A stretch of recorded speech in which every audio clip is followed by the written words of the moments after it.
Well, we're excited to be here. We sure appreciate the opportunity to, speak to the folks. Um, we have a very interesting story. We'll try to, we're very transparent in that regard. So we'll try to share what we can to give folks hope and help them reclaim a lot of things in their lives. Not just the past year, but a lot of things that may have been they've allowed to slip through, and just not be able to take power in, I guess, or yeah. So we're Casper and Cheryl Stockham, and we are IAM Love Builders is the name of our organization, our company. We started that over 16 years ago. Yes. Now. Wow. So we've been at this for a while, and when we heard about the opportunity to come on to share with the folks here, we jumped at the opportunity because, first of all, we like being able to share our story. Yes. And we love being able to give people hope and encouragement, things like that. So it was just a natural fit. Yeah. And we also thought that our story has some just hope in it for other, especially couples, people in general, but especially for couples, those who are married, those who, regardless whether they're kingdom believers or not. Right. In this world that we're living in today, hope is needed. And so we just wanted to share a little bit of what we went through. We went through some spots where we were like, man. Oh boy, we don't know. I don't know, we're gonna make it. It's like, okay, God, are you hearing our prayer? We're really praying. Hard. Are we saying the right things? Is there something else we need to do? Yeah. But we did. We hung in there. We continued to keep pressing forward. We continued to make Jesus the center of everything. And God has just really showed himself, and we believe that the best is yet to come. Yeah. So for those folks that don't know us, and there's probably most of you don't know us, right? So we'll kind of give you a little bit of our background. So I grew up on the East Coast in Connecticut. I went into the military at an early age. I was 17 when I went in. And I was just frustrated with life, but I knew that I needed to get out of the environment I was in because it was not good. People were getting shot and arrested and all kinds of stuff. And, my parents thought it was a great idea for me to join the military. So I did that and got a chance to see a lot. I mean, I traveled around in Europe. I got to see a lot of Europe and started to form some ideas about who I wanted to be and what I wanted to be when I got out. And I served for 14 and a half years in the Air Force. And I got out and then realized that the job that I was doing in the military, I really couldn't do outside. Right. Because I was loading bombs on airplanes, and that's not a very transferable skill. No. And then I also was in communications crypto tech. Now that is transferable, but a lot of the contractors weren't really hiring for that skill set. So I found myself really trying to just survive. And I was, can you hear us okay? Are we good? Okay. All right. So I was just trying to survive, and I got into training and sales and marketing and anything that was really easy to get into, right? If you had a pulse and stuff, they would bring you in to sell something. So I got into door-to-door sales, selling food in homes, all kinds of stuff. But I really gravitated towards technical stuff or techie type stuff, computer stuff. And I had my own little out-of-home computer business where I was putting computers together and setting up networks and things like that back in the day. And that's when I came to your office. Yes. Yeah. So, and that's when I met you. So get the folks caught up to where you were. Oh, yes. So he came to my office. No, you got to start before that. Oh, we got to start with, my beginning. Yeah. Where'd you grow up and stuff? Oh, wow. I grew up in East St. Louis, Illinois. Okay. And it was, I guess it's not known to be one of the top 10 most destination places in the world to go to. It's right across the However, river, though, from the arches. Yeah. However, it's home. It was home for us, and our parents taught us. I'm one of 3 girls. They taught us. They taught us well, and I just got a revelation from the Lord to move. And so after I graduated from college, I was home. I worked for a while. Then I got this revelation to move and to come to Denver. I came to Denver. I lived in a room at the Y. I worked contract work. It was back in the day, used to call us Kelly girls. I worked for Kelly Services. Yeah, I did too.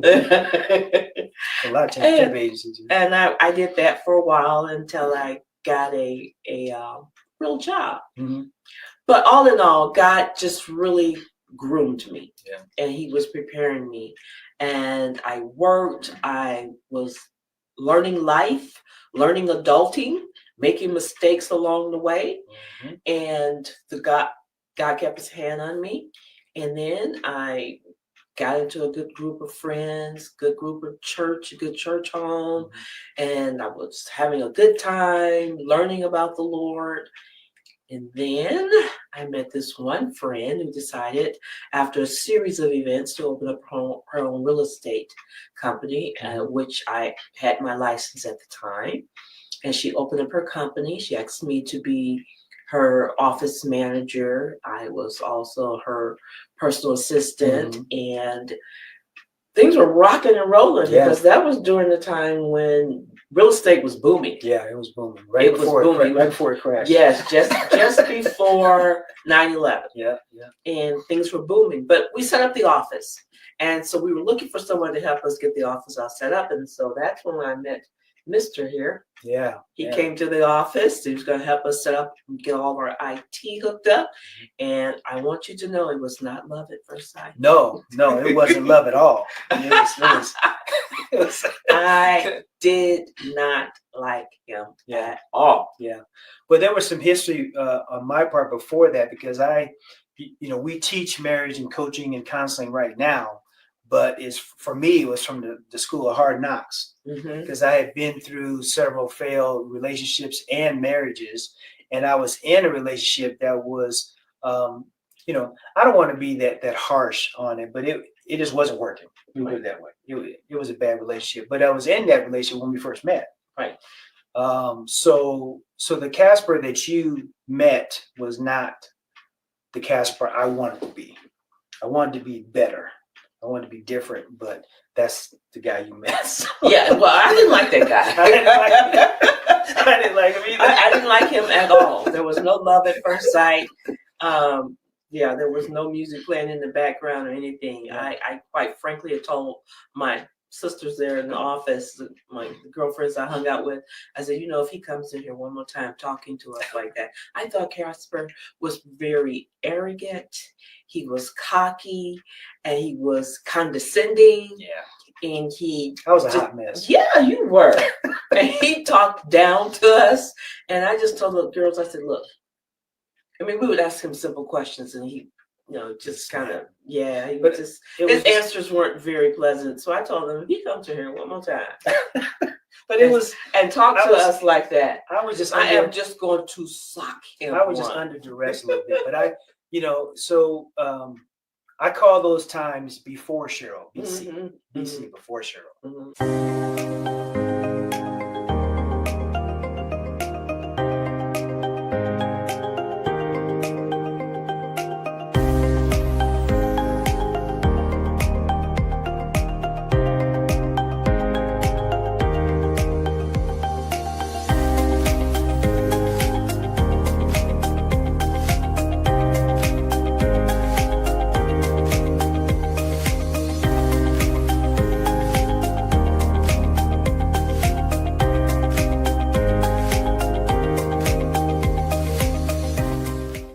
Because we weren't really, there was no chemistry or nothing going on.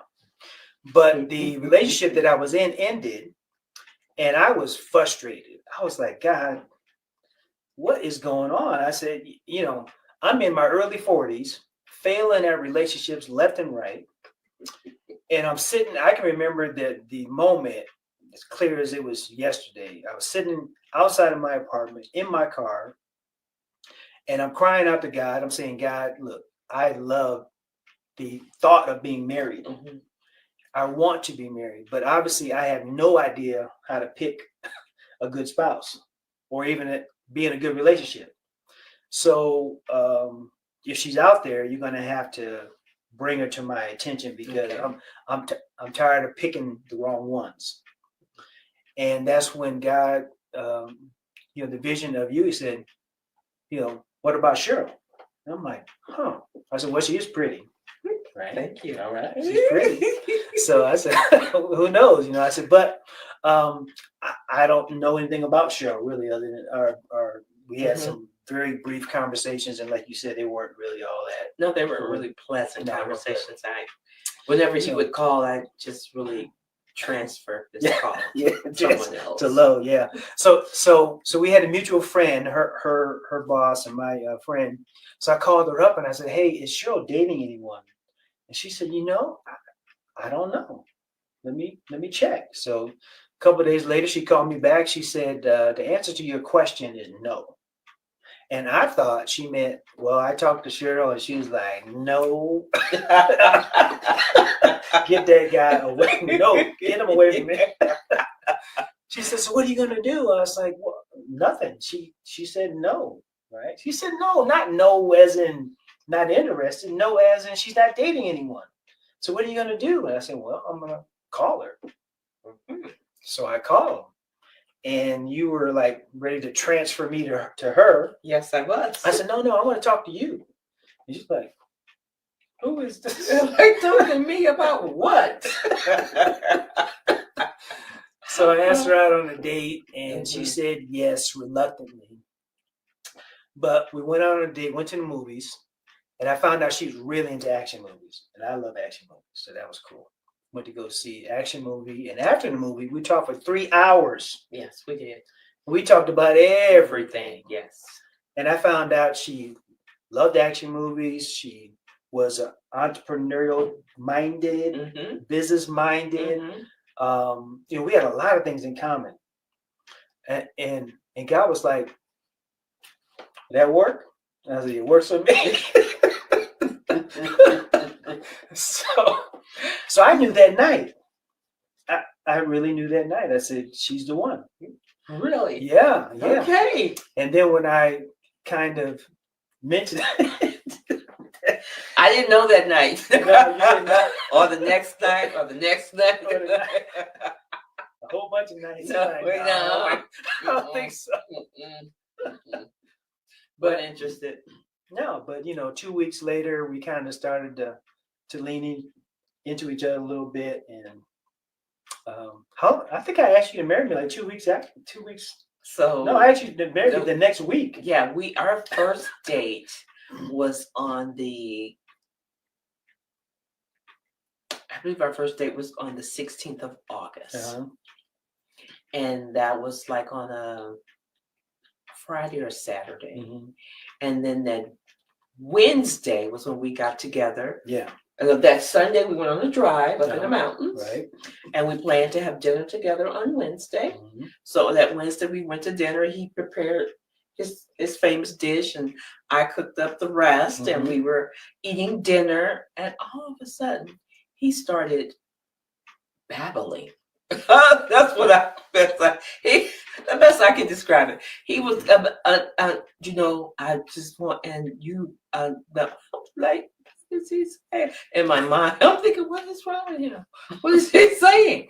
And he said, well, I just was wondering, I would love to have you as my wife. Would you have me as your husband? Like, what? Are you kidding me? What? I was like, do you realize what you just said? Yeah, I know. I've been here several times. I know what I was saying. And he said, yes, I'm asking you to marry me. I said, we'll have to talk about this later. Yeah. After that, I couldn't eat. I don't remember what the food tastes like. I was done. That was done. But fast forward to our short engagement, courtship, and Yeah, because engagement. that first date was August the 16th, and then on the 28th of September, not the next year, No, that year. like 5-6 weeks later, we were married. Yeah, 45 days. Yeah. And that's been over 22 years ago. Mm-hmm. So we're married, and things are going well for the first 3 months. Yeah. And I was like loving it. First 3 months, I had a corporate job. Things were good. I had money.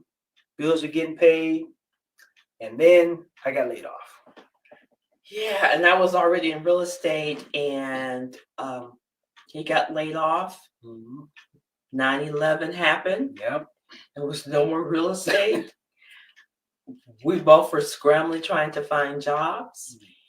We just got married, and so yes, we did have the bills from the wedding. Yes. Not that it was a very big wedding, but it cost. Yeah, it cost wasn't money. free. Yeah. So we had that, and we just wanted to. We were just trying to figure out how to survive. We were in survival mode. Yes, Yeah. and then we lost the house. Because I had a condo and we were both living in, and that got foreclosed on, and it was just like a financial collapse. Everything just started collapsing, and then Casper was looking for a job. Mm-hmm. I was looking for a job. Eventually, I did get some temp assignments, and that carried us through, but it couldn't pay. It was enough to keep us fed, and keep the lights on, but we couldn't pay the mortgage or any car notes and stuff. We weren't homeless, but we were like in bad financial shape. Yes, and we had that struggle for a long time. Yes, many years. Yeah, like 10 plus years. We were all that hole was trying to crawl out of it. Yeah. But the thing that I want people to take from that is that a lot of times finances is one of the biggest things that destroys relationships. Right. But it didn't destroy our relationship. No. I believe it drew us closer together. I knew that it was a series of events that wasn't his fault. Right. There was no reason to be angry, mad, upset, or any of that. Yeah. All I knew was somehow, some kind of way, we were going to get through it. Yeah. And there were many of evenings that we would just sit on the sofa and watch stupid stuff on TV. That's all we had. We didn't have money to do anything else, and sit there and we would laugh and talk about our childhood, our parents, how we grew up, school, all the things, and just learned more about each other, what we had in common.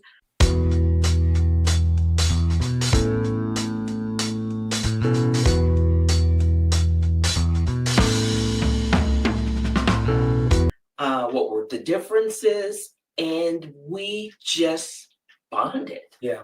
I think the thing that also helped during that time was you saw me trying. Yes. Right. I wasn't like sitting on the couch saying, "Oh well," and just play video games and say, "Hey, did we make any money today? What's going on?" No. I mean, I was out there hustling, right? I was trying to make it happen. Well, when we had those conversations, like in between the day that I agreed to marry you and the time that we actually got married, we saw each other every day. And he says I interrogated him, but I was asking questions, like scenario questions. And I know this is another thing that we teach. It's like algebra. It's like, Johnny goes over here and he's walking, but then he gets a bus and catches a bus over like, This is one of the things we teach couples. When you are young, or well, not young, but young in your relationship, and you are dating, and you're getting to know this person, don't be afraid to ask questions. Yeah. That's when all the red flags come up, that we normally ignore. That's true. And during those interrogations, I guess I did okay. I mean, I was just trying to be honest and transparent. And that's what I received from it, that he was truly honest. He was very honest. He was sincere. He was being transparent. He wasn't trying to hide anything, not his past, not any of his weaknesses. He wasn't trying to hide it. And understand too, we were older. Yeah. We weren't in our 20s. We were in our 40s when we first met and got married. So, by this time, old girl here was not, I'm not playing any games here. I don't have time for that. So he was a very genuine and sincere person. And I would pray every evening, Lord, show me his heart. I want to see who he really is. And he was sincere and he was genuine and he was honest. And yes, I asked scenario questions because I wanted to know if we are in some kind of situation, what are you going to do? How are we going to handle it? How are we going to work through this? That was my opportunity and his opportunity as well to know how we each communicated. Right. How we each handled challenges. Now, of course, you never know 100% until you're there, but at least talk about it. Right. Because we coach couples, that's our ministry.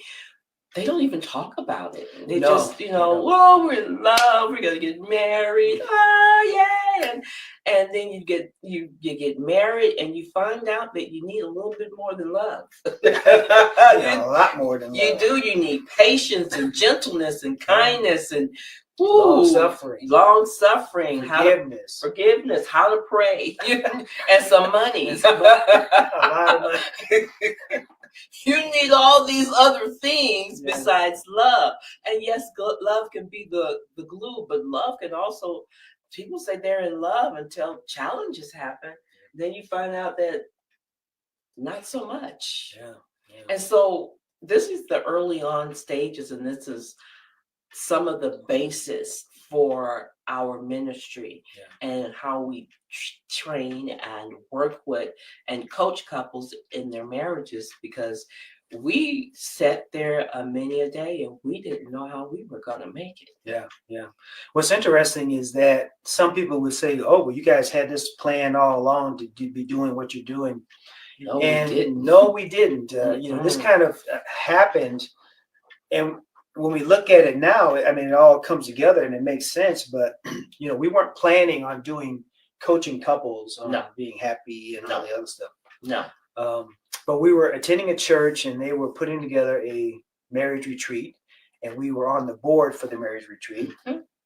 And the couple that was over the board and stuff, they were asking all the other folks to do something, to do like a section, a training session or whatever. So I had plenty of experience doing presentations, and so had you. Yes. But not together. Not together. Just separately. So we decided to do something. We put a little presentation together. And we did that during the retreat. And then the pastor came up to us afterwards and said, I don't know if you guys realize it, but you guys play off each other well, and it just seemed like it was just good. Mm-hmm. He said it was just good. And you should think about doing it more. Right. And then he connected us up with Jack and Donna. Mm-hmm.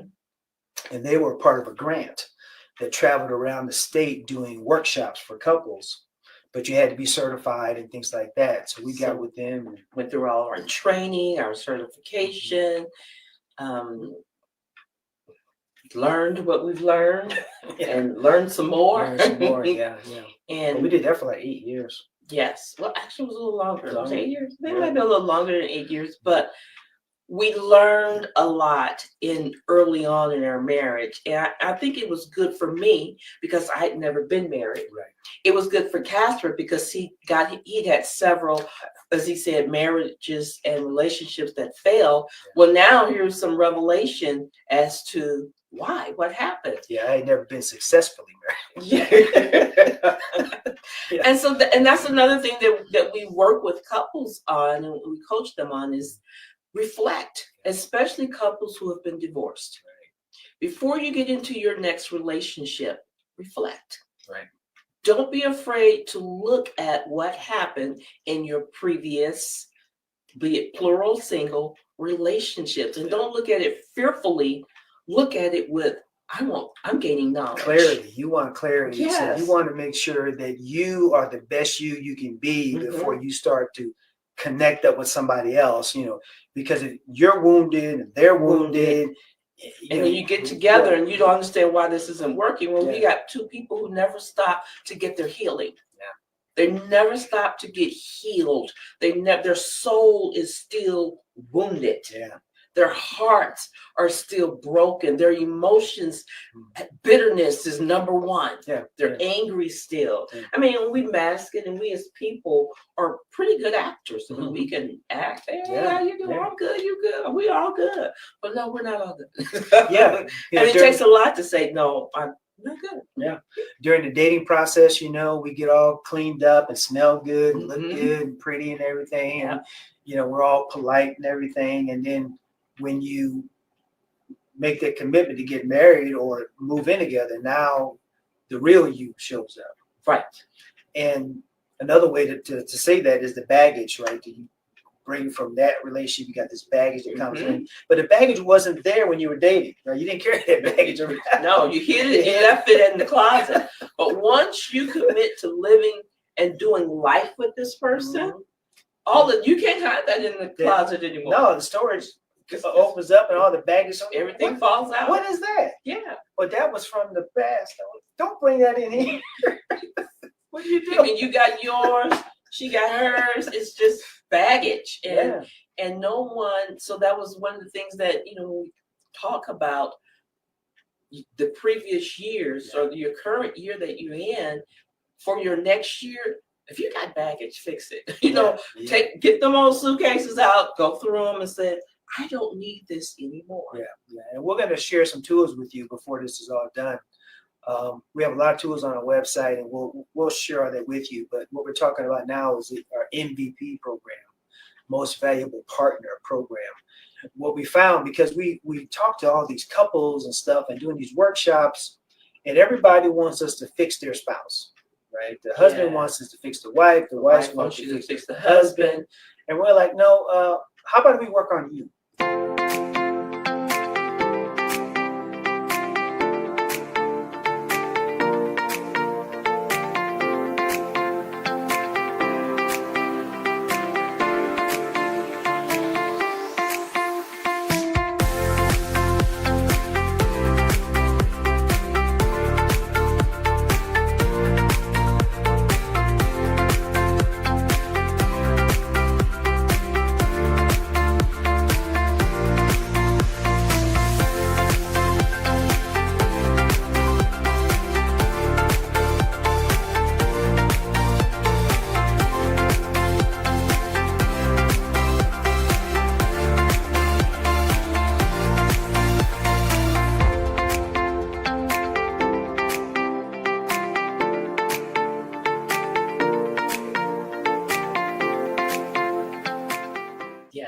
We get you right. Because even if there is infidelity or whatever's going on in the relationship, more than likely there was a lot that led up to that. Right. And it could be the fault of both parties are guilty of things. And we're human beings, so 100,000%, it's both of us. Right. It's both of us. And so through those years, those trying years for Casper and I, we got a chance to talk about a lot of things and learn how he communicated, his communication style, how I communicated, my style, how that style evolved from our childhood, from our parents and our grandparents and all of that. All of that comes with it. It's not separated. And then you learn to evolve and tweak and change some things. Maybe there's some things that mom and daddy did you don't do anymore. Right. But some of the things they did may have been good. Maybe it's something you can build on and improve on, or scrape it and come up with something brand new. Start some new traditions or whatever. Yes. Yeah. But it's huge, and you have to learn how you're going to communicate when troubles happen, when challenges in your relationship happens, because it guaranteed. So we did a lot of these workshops, and we were teaching other people's material during that time. We do workshops. It was a government grant for one, and we couldn't really mention God, couldn't mention Christ, couldn't pray for anybody. We could talk about love and forgiveness and and things like that, but we couldn't mention God. Mm. And that was a problem for us because at that time we were Christians going to church, and we wanted to bring God into the discussion for marriage. Because he's in our lives. That's he's in everything that we right. do. Yeah. Jesus is Lord. Exactly. And so we understand that that's not it for everyone. Right. But that was our rock. That's how we got through That's how we got through all this those stuff. times when we were broke and Mhm. foreclosures and Repos, yeah, you name it. bankruptcies, you know. Which one? It's like, whoa. Yeah, we're not talking about one of each. It's like, oh dear. And we were another one, just learning how to do life. And some of it was we could have done things better and made better choices and decisions. But some of them, we were working with the best that we had. I mean, we didn't have the knowledge for a lot of things. And we were, I don't want to say we were winging it, but as my mother used to say, when you know better, you do better. Right. You do the best you can with what you have. And we were doing the best we could with what we had. And some of it worked, some of it didn't. Yeah. But, we pressed through and we kept growing and we kept expanding our knowledge as far as helping couples. And, we worked with hundreds of couples through the workshop phase. We worked with single folks as well through the workshops. And then we did a radio show for a couple years, every day, Monday through Friday. Right. Every day. Every day. In fact, I did two, right? You did one because we did our marriage show. But then you had another show. Bible to Business with my sister. So we did that show for for like 2 years, and but then we were still trying to get a business going to where we could have some income coming in, steady income, I should say, but we still had temp jobs and things going on. And, so we were okay. We weren't really growing, but we were just maintaining. And then I got sidetracked with politics. So I'm not going to go into details on it, but 10 years I was running for office and different things and stuff. And that kind of sidetracked all of our relationship stuff. But now when I look back at it, it actually helped in a way. It did. Because in the beginning, we were talking about healthy marriages and relationships. And we had been married for 4, 5, 6 years. And then couples who had been married for 10 years, 15, 20 years, they're looking at us like, what do you guys know about a healthy relationship? And on top of that, they would look at my past and they say, yeah, but you just had 4 or 5, whatever failed marriages and relationships over here. How could you help us? So, and the reality is that because I've had these 4 or 5, I pretty much know some pitfalls and some things not to do. There was very few stories that could come to me to where I could say, yeah, been there, done that. Right. But it still wasn't, we didn't have the credibility because of the time. We didn't have enough time in our marriage. Right. Even though things were going well for us personally. And we were learning. We were using the tools that we have gotten. Yeah. And maybe that's what was helping us, because we got in some education, some knowledge, some training early on. And these tools were really helping us to better communicate. Right. To not fall into some of the pitfalls that maybe we would have if we didn't have the training, make some of the same mistakes that maybe our parents and friends had. And at that time, my friends that were married were having, oh my gosh, they were miserable. Their marriages were just awful. And I just kept saying, Lord, I do not want that in my life. I don't want to be married and miserable. Yeah. In fact, that was one of your hesitations on the whole marriage thing, was like, I don't want to be like my friends. Right. Yeah. I don't want to be married and miserable. I don't believe that if that's what I have to do, I'll just stay single for the rest of my life. Exactly. Yeah. And be comfortable. Right. And I was. Yeah. So, but the detour into politics helped season what we're talking about. Right. So after politics was over, we decided, okay, now what? Right. And we both agreed pretty quickly that we could revamp, revamp and stuff. And that's when IAM Love Builders, the logo changed. And we started to think about writing a book. And in fact, we wrote the book it's been almost 2 years now, called Divorce Proofing Your Marriage. And we got together with a friend of ours, PR lady, Angel Tussey. She's a PR guru. Yeah. And she said, okay, you're going to write a book. This is what you need to do. And she got us on the right, headed in the right direction. And then we wanted some forwards to the book. And she introduced us to a couple, Eric and Shakisha Hylick. And they were TV producers. We didn't know what that meant. We didn't know anything about it, but they also did marriage coaching and stuff. So we talked to them through Zoom. We still haven't met them in person, but we're good friends now, but we just never met in person. And we talked to them for hours through Zoom and everything. And they wrote the forward to our book. This was several years ago. And then toward the end of, I'm trying to get the timeline right, but so the book came out. The book came out first, and then after the book came out, we went back around to the Hilux.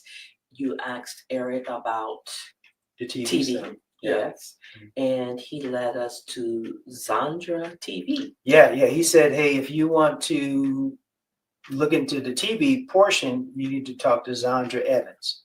Zandra Evans is the founder of Zandra TV.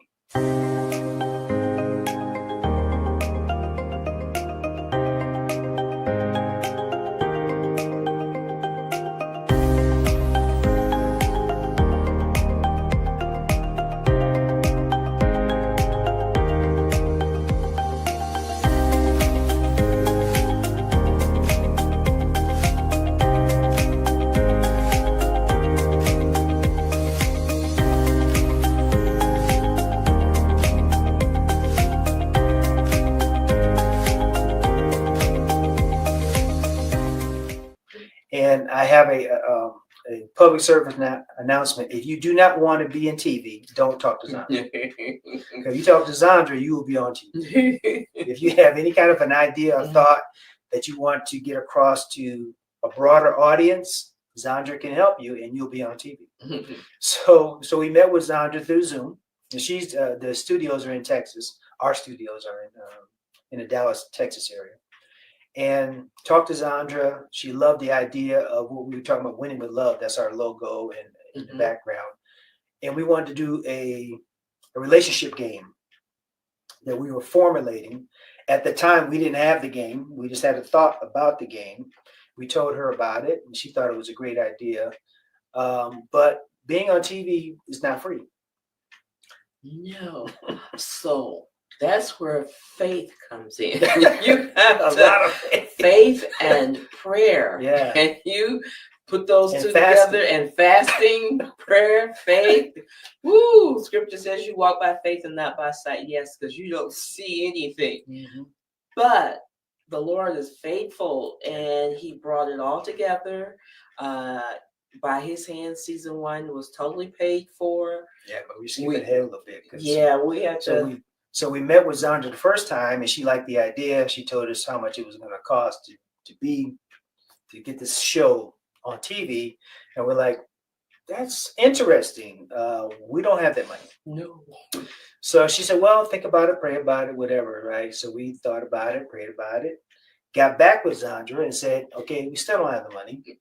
We love the idea, but we don't have the money." She said, "Well, make me an offer. Think about it, pray about it, make me an offer." We're like, all right, whatever. So we thought about it, prayed about it, fasted about it. And then we got back to Zandra again, and we made her an offer that was basically some money down and payments every month. Money we really didn't have, but we made the offer, and she accepted it. We're like, uh-oh. It's only cracking now. And then we had to sign the contract, and that was even more on and cracking. And we're like, okay, well, I guess we're going to do this. So that was, and when we talk about the reclaim part of it, it starts with, if you want to reclaim 2024, you really need to start in 2023, which is what we did. At the end of 2023, we said, we're going to be on TV. Right. We don't know how. We don't know anything. We don't even know what it means to be on TV, but we want to be on TV. It's all about your goals. Yeah. And so I would say to anyone reclaiming 2024, you need to look at all the goals that you wrote down. Yeah. And the ones that happened, didn't happen, Mhm. came close, didn't come close, ones you just didn't even touch. Yeah. But write them all down. Yeah. And then separate them out. And that's how you move forward for your 2025. But you reassess your 2024, reevaluate it. Yeah. And don't be afraid.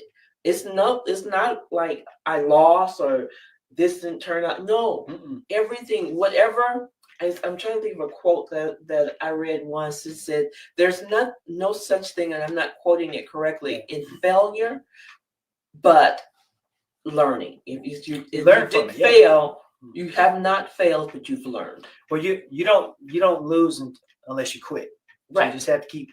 As long as you keep moving. I heard a statement: fail forward. Yes. Right. Just keep going forward. So we were learning and growing and failing at this whole TV thing because it was new to us. But we were in training to become producers. And we gave ourselves grace. Yes. Because we knew we didn't know exactly what we were doing. Right. And even though we were getting the information, it was a lot of information. And you had to process it. And some things we just wrote it down, made our list. And some things it's like, okay, these 5 things, I have no idea. I'm just gonna put them over here. Right. But these 5, I'm gonna focus on and work on. Mm-hmm. Yeah. So we started to the process of building out the show, which included set design, including getting. Oh wow, it was a lot more than. Yeah. I thought, okay, so we have to come up with all that. Mm-hmm. Set design, music, lighting, all that stuff, and then also cast members. We had to do a casting call, right, for the show, for guests on the show, and we wanted 6 couples to come on the show to be our guests. Because our first season was gonna be 6 episodes. 6 episodes, 1 couple per episode. Mm-hmm. We were going to have a conversation with them, like an interview, and then we were going to play the game. That wasn't developed yet. It didn't exist.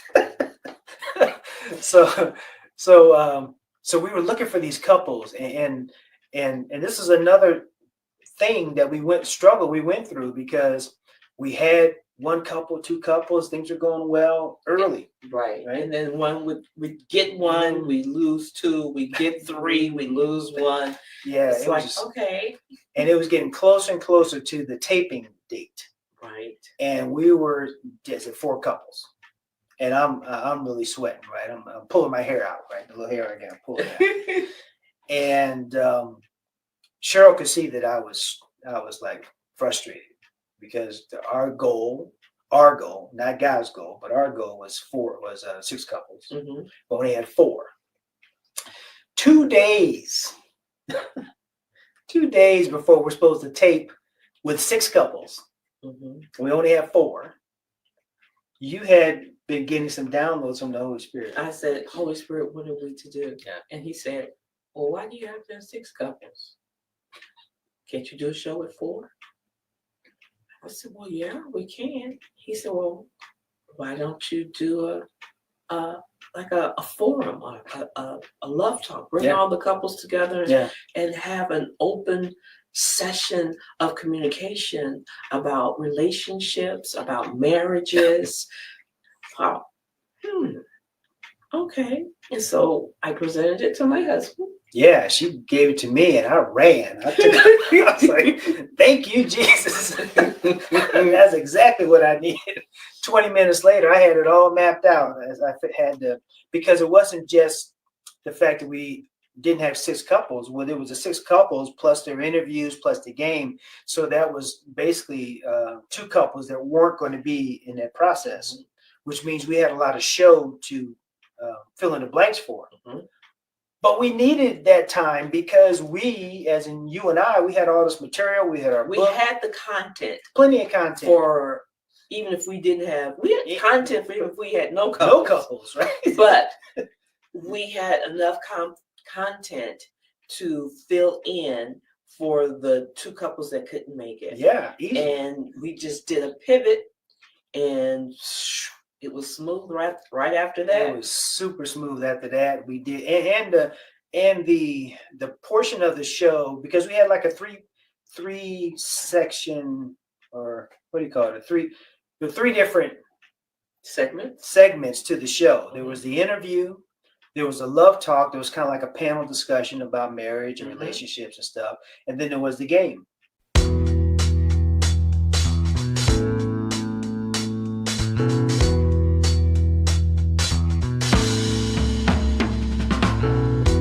Well, the love talk didn't exist. You know, we were trying to find the other two couples, but once we pulled those couples, the need for those other two couples out, we inserted the love talk, and we inserted training that we could do of all the materials, including the stuff that's in our book, Divorce Proofing Your Marriage. So we were able to put all that into the show, and it wound up being better than what we originally thought. Yes. And I'm not even sure how much time we have left, but I think we have about 20 minutes. 20 minutes? 10 minutes. 10 minutes. Okay. So long of the short of it is we produced the show. It is now open for airing. It's on streaming TV, Zandra TV. Feel free to watch it.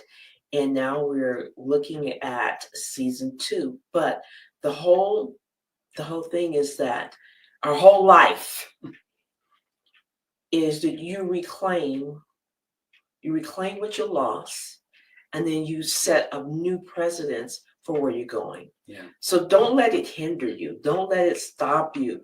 Give yourself some grace.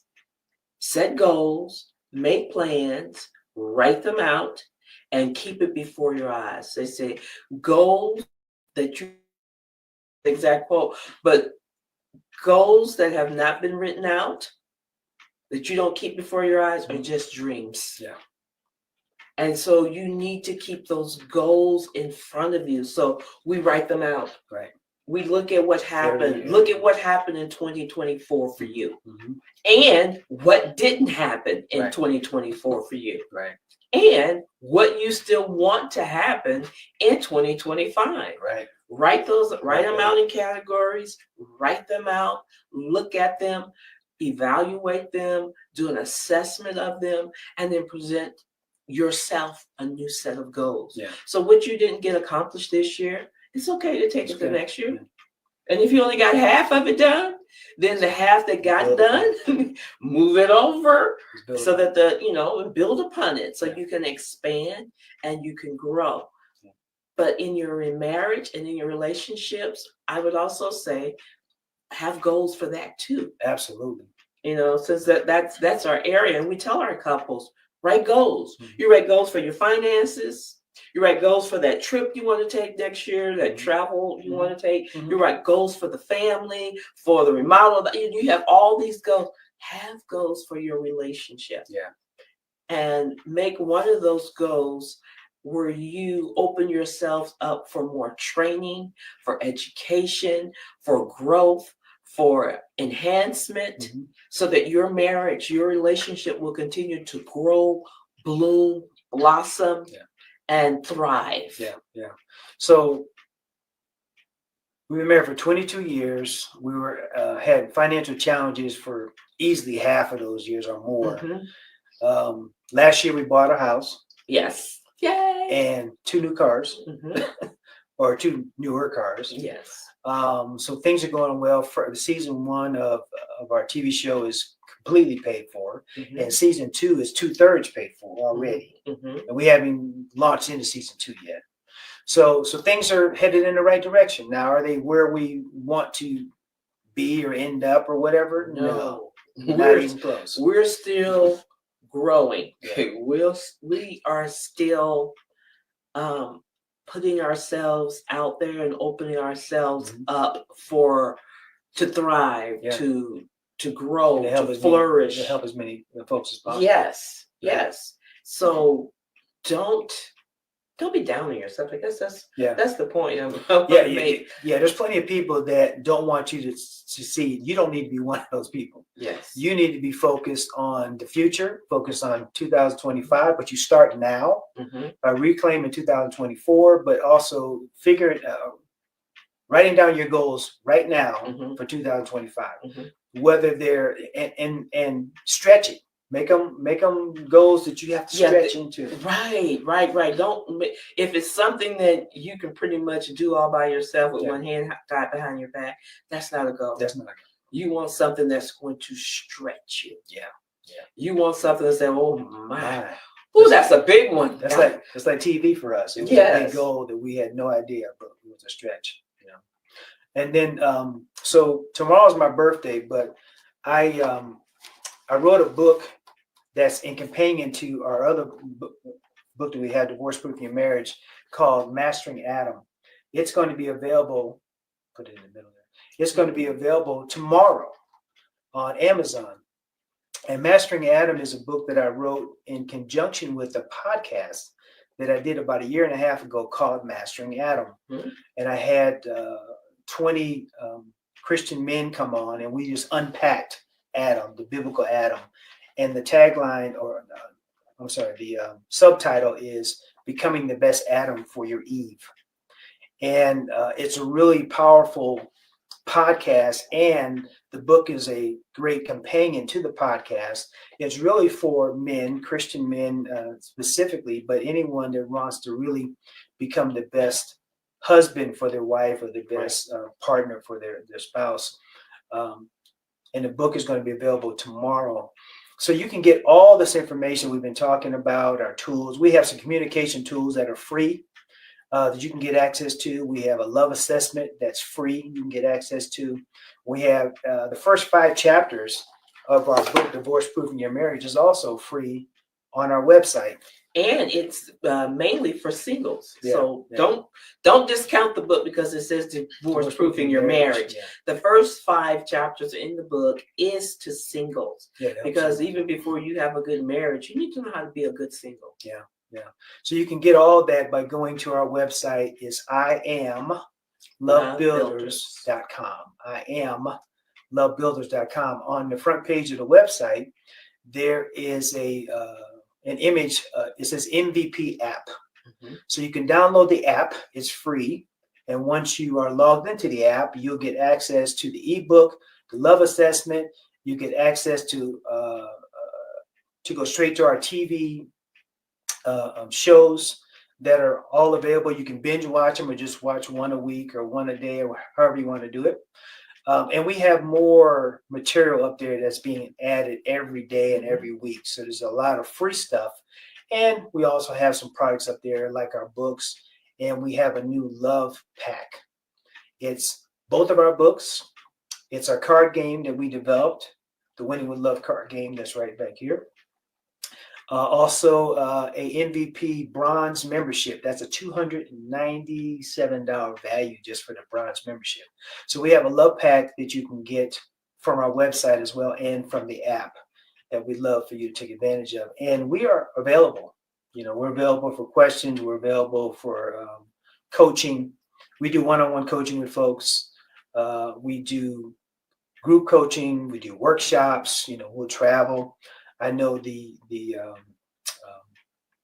organizers for this event are in Alberta, Canada. We have never been to Alberta, Canada. We'd be happy to come to Alberta, Canada. We're open for travel. So we got a lot of things going on. We're working on a couples cruise and a couples workshop retreat getaways, a lot of stuff going on, plus season 2 of the TV show. So we're just excited to be able to come to you guys tonight. Share this information and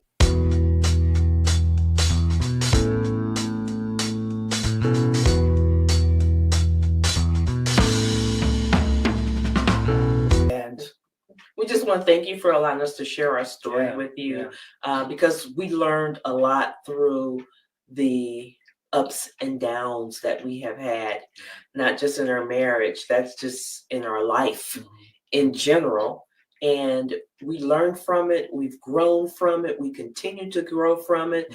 It's not that we're perfect and we got it all together. Right. We are continually growing and working on ourselves and working on our marriage so that we can be MVPs, which is most valuable.